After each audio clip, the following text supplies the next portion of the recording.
नरेश मीणा ने अंततः उपचुनाव में हार का सामना किया, लेकिन एक तरफ तो कांग्रेस के नेताओं का कहना है कि कौन है नरेश मीणा, और बीजेपी के एक नेता, वरिष्ठ नेता,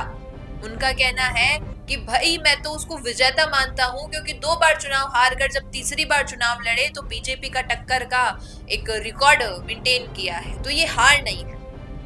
हाल ही में आपको पता है अंता में उपचुनाव हुए, कंवरलाल मीणा पर जिस प्रकार का एक कार्रवाई का मामला 20 साल बाद सामने आया, उनके पद से उन्हें हटाया गया और ये कारण रहा कि उपचुनाव हो रहे थे अंता में। अंता में उपचुनाव हुए, कांग्रेस की ओर से प्रमोद जैन भाया, बीजेपी से मोरपाल सुमन और निर्दलीय प्रत्याशी नरेश मीणा के बीच, इन तीनों के बीच में एकदम कांटे की टक्कर थी। शुरुआती देर में देखा जाए तो नरेश मीणा और प्रमोद जैन भाया के वोट्स लगातार बढ़ते जा रहे थे और फिर मार्जिन सीधा प्रमोद जैन भाया का इतना आगे चला गया कि बीजेपी और नरेश मीणा पीछे रह गए, और अंत में जब रिजल्ट आता है तो 128 वोट से मात्र बीजेपी से पीछे रहते हैं नरेश मीणा। हाल ही में एक प्रेस वार्ता के दौरान डोटासरा जी से पूछा गया कि भाई नरेश मीणा के लिए आप क्या कहेंगे,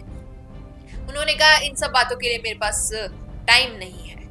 और कई सारी चीजें जब नरेश मीणा के बारे में पूछी जाती है नेताओं से कांग्रेस के, तो जिक्र नहीं करते हैं किसी बात का, टाल देते हैं उस बात को। और वहीं बीजेपी के चंद्रराज सिंघवी का ये कहना है कि नरेश मीणा को मैं तो विजेता मानता हूं, क्योंकि देखिए भाई, पहले उन्होंने 2 चुनाव लड़े, निर्दलीय रहे, लेकिन दोनों में हार का सामना किया और इस बीच काफी कुछ ऐसा हुआ कि लोकप्रियता बढ़ी, और उनका कहना है कि जो व्यक्ति निर्दलीय रहकर बीजेपी को टक्कर दे रहा है वो किसी भी प्रकार से हारा नहीं है, विधायक नहीं बन पाया, लेकिन राजनीति में इतने वोट्स लाना, बीजेपी जो कि राष्ट्रीय स्तर पर और राज्य स्तर दोनों पर एक वर्तमान की सरकार है, उसको कांटे की टक्कर देना, ये एक जीत का प्रतीक है, ना कि हार का। अब देखिए, अलग अलग नेताओं का अलग अलग स्टेटमेंट है। जब चुनाव का रिजल्ट आया था उसके अगले ही दिन हनुमान बेनीवाल ने भी ये कह दिया था कि निर्दलीय प्रत्याशी रहकर इतने अच्छे वोट्स लेकर आना कहीं ना कहीं दिखाता है कि राजस्थान की जो जनता है वो तीसरे मोर्चे को सपोर्ट करती है। अब आपसे पूछना चाहूंगी, जो नरेश मीणा की हार हुई और जो जीत हुई,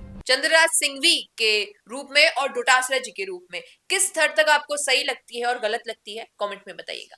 वीडियो पसंद आया हो तो इसे लाइक करना, शेयर करना और हमारे चैनल द फैक्ट इंडिया को सब्सक्राइब करना ना भूलना।